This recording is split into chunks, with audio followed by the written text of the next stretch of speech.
আমাদের এই আমদানির উৎস চীন, ভারত, রপ্তানির ডেস্টিনেশন ইউরোপ, আমেরিকা,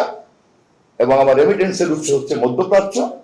এবং আমার বিদ্যুৎ এবং জ্বালানির ক্ষেত্রে সবচেয়ে বেশি নিরাপত্তা হচ্ছে যেখান থেকে আমি জ্বালানি আমদানি করি, মধ্যপ্রাচ্য, বিশেষ করে কাতার। অন্যদিকে হচ্ছে আপনার রাশিয়ার $1 billion nuclear power plant project. আমাকে এমন একটা নীতি বের করতে হবে এই সমস্ত কম্পোনেন্টকে আমি যাতে অ্যাসেম্বল করতে পারি। এখন যখনই কোনো কথা আমাকে অ্যাসেম্বল করার পথে বাধা দিবে, এমন কোনো কথা যে কথা বলতে গেলে পরে আমাকে বাদ দিতে হবে, চীনের আমদানি করা যাবে না, আমাকে বাদ দিতে হবে, না না না না না ভারত তো বিরাট ব্যাপার, সমস্যা, না না না আমেরিকাতে রপ্তানি করা যাবে না, অথবা nuclear power plant Awami League করে সেটা বাদ দিয়ে দিতে হবে, এই ধরনের বিষয়ের মধ্যে যখনই আমরা পড়বো তখনই আমাদের বর্তমান সরকারকে একটু চিন্তিত হতে হবে এবং আমাদেরকে নীতি নির্ধারণ করার ক্ষেত্রে এই কম্পোনেন্ট গুলিকে অ্যাসেম্বল করতেই আমরা বাধ্য। এবং সম্ভবত শহীদ রাষ্ট্রপতি জিয়াউর রহমান 1975-এর আগের বাংলাদেশের পররাষ্ট্রনীতি, কূটনীতি, অর্থনীতি এবং একদলীয় শাসন ব্যবস্থার কাঠামো থেকে বেরিয়ে বহুদলীয় শাসন ব্যবস্থা,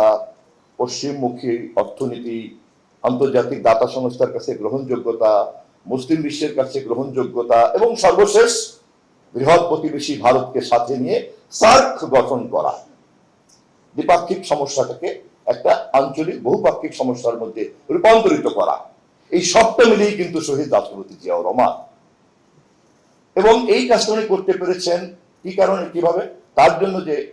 স্বাধীনতা সক্রিয়তা দরকার, যেটা আবু রুশ সাহেব খুব ভালোই বলেছেন, 1 ব্রিগেড থেকে ডিভিশন থেকে 5th ডিভিশন নিয়ে গিয়েছেন এবং এই সমস্ত নতুন নতুন মৃত্যুদের কাছ থেকে সহযোগিতা নিয়ে খাদ্যের সম্পর্ক অর্জন করেছেন, রেমিটেন্সের বাজার তৈরি করেছেন, তারপরে রপ্তানির জন্য দক্ষিণ কোরিয়ার সঙ্গে কথাবার্তা বলে গার্মেন্টসের এরকম একটা নতুন সম্ভাবনার বীজ বপন করেছেন। এভাবেই কিন্তু এই মুহূর্তে আমার যে ইনএভিটেবল কম্পোনেন্ট গুলিকে আমি কন্টেইন করে আমি যে পলিসিটা করতে চাচ্ছি তার কিন্তু উৎসটা এভাবেই কিন্তু শহীদ জিয়াউর রহমান করেছেন। এ কারণেই কিন্তু একদিকে যেমন এই কাজটা করার জন্য সক্রিয়তা দরকার পড়েছে, সেজন্য তিনি যেমন বীরের মতো কথা বলেছেন, হেলিকপ্টারে করে গিয়ে হোয়াইট হাউসে গিয়ে বিশ্ববাসীর কাছে বাংলাদেশের মতো একটা দেশকে আলাদাভাবে তুলে ধরেছেন, অপরদিকে কিন্তু এই সকল শক্তিগুলিকে সাথে নিয়ে কাজ করেছেন এবং সবচেয়ে গুরুত্বপূর্ণ যে বিষয়টিকে বৃহৎ প্রতিবেশীর সঙ্গে ডিল করতে হয় বা আমরা করতে বাধ্য থাকি, সেটাকে উনি দ্বিপাক্ষিক সমস্যার তর্ক বিতর্ক অথবা শত্রু মিত্রের আলোচনার যে বাইনারি কাঠামো সেখান থেকে উনি সার্কের কাঠামোর মধ্যে নিয়ে গিয়েছেন। কথা বলতে গেলে কিন্তু আমাদের এই সবগুলিকে নিয়ে একবারে কথা বলতে হবে। এ কারণেই আমি অধ্যাপক মোস্তাক খানের কথাটাকে একটু রেখে দিলাম যে এর সঙ্গে সংশ্লিষ্ট অন্যান্য আরো যে সমস্ত কথাবার্তাগুলি সবগুলি শোনার পরে বোধহয় মন্তব্য করাটা ভালো হবে, কারণ আমাদেরকে তো দেশ চালাতে হবে, আমাদের এই দেশে রেমিটেন্স আরো বাড়াতে হবে, আমাদের দেশের জ্বালানি এখন আমদানি করতে হয়, মাটির নিচে যেগুলি আছে জ্বালানি সেগুলিকে আমার উত্তোলন করতে হবে, আমাকে বিদ্যুতের সেফটি নেটওয়ার্ক করতে হবে, আমাকে প্রয়োজন হলে পরে নেপাল থেকে হাইড্রো পাওয়ার আনতে হবে, ভুটান থেকে হাইড্রো পাওয়ার আনতে হবে, ভারতের মধ্য থেকে আনতে হবে। ভারতের মধ্যে উদীয়মান শক্তি তার যদি কোনো সমস্যা থেকে থাকে আমার টার্মস অ্যান্ড কন্ডিশনে তার সমস্যার সমাধান করতে হবে প্রস্তুত, কিন্তু টার্মস অ্যান্ড কন্ডিশনটা আমার ইন্টারেস্টটা কনফার্ম করতে হবে। So nothing negativity, we are inclusive এবং সেইভাবে কথা বলি, এটা হলো একটা পার্ট। আরেকটা পার্টে এই স্বাধীনভাবে কথা বলার জন্যই আমার স্বাধীনতা সক্রিয়তাটা কি তা অবশ্যই জানতে হবে। একটা নির্জোট এবং সকলকে নিয়ে এবং বহু বিপরীতমুখী শক্তিকেও যদি আমি একসঙ্গে ধরে রাখতে চাই, তাহলে আমার যে একটা শক্তিশালী মঞ্চ তৈরি করার ক্ষমতা লাগবে, সেই ক্ষমতার জন্য তো তাহলে আমার একটা স্বাধীন সক্রিয়তা লাগবে এবং সে কারণে আমাকে জানতে হবে 56,000 বর্গ মাইলের বাংলাদেশের যে বাঙালি আর 56,000 বর্গ মাইলের বাংলাদেশের বাইরের যে বাঙালি, দুই বাঙালির নিশ্চয়ই কোনো পার্থক্য আছে। বাংলাদেশের কোনো বাঙালিকে কলকাতার কোনো বুদ্ধিজীবীর কাছ থেকে আমি বাঙালি কি বাঙালি না বা কতটা খাঁটি এই সার্টিফিকেট আমার কলকাতায় গিয়ে নিতে হবে না। অথবা কেউ যদি এসে আমাকে দাবি করেন যে তুমি মুসলমান কি মুসলমান না, শহীদ জিয়াউর রহমান মুসলমান কি মুসলমান না, এই সার্টিফিকেট পিন্ডির মসজিদের ইমাম সাহেবের কাছ থেকে নিতে হবে অথবা করাচির জামে ইমাম সাহেবের কাছ থেকে নিতে হবে, নো।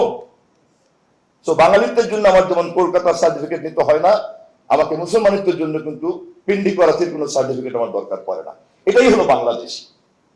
এই স্বকীয়তা যখনই চিন্তার মধ্যে আসে তখনই কিন্তু আমি বুঝি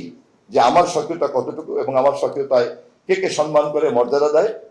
এবং আমার এই স্বকীয়তা বজায় রাখার জন্য কোন কোন শক্তির সঙ্গে আমি সম্মিলিতভাবে থাকতে বাধ্য। এখানেই কিন্তু আমার নিজের স্বার্থ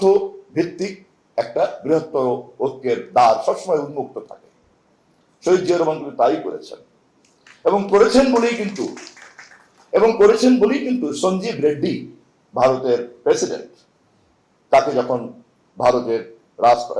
প্রেসিডেন্ট হাউসে যখন সম্বর্ধনা দেয় সম্ভবত 1977 বা 78 সালে, তখন কিন্তু তিনি নিজে তাকে বাংলাদেশের মুক্তিযুদ্ধের ঘোষক হিসাবে ভারতের রাষ্ট্রপতি কিন্তু বক্তৃতায় লিখিতভাবে বলছেন, যা নিয়ে এখনো পরবর্তীকালে অনেকেই অনেক কথাবার্তা বলার চেষ্টা করেছেন। এই নীতিমালাগুলি অবলম্বন করেছেন বলেই কিন্তু ভারতের রাষ্ট্রপতি শহীদ জিয়া রহমানকে এই কথাগুলি বলেছেন। এবং 75-এর পূর্ববর্তী শাসন থেকে পরবর্তী শাসনের মধ্যে এমন কোন অবস্থান জিয়া রহমান সাহেব নেন নাই যেটা নিলে পরে ভারতের রাষ্ট্রপ্রধান তাকে সম্মান করবেন না অথবা তাকে মুক্তিযুদ্ধের ঘোষক বলবেন না, তা কিন্তু নেন নাই।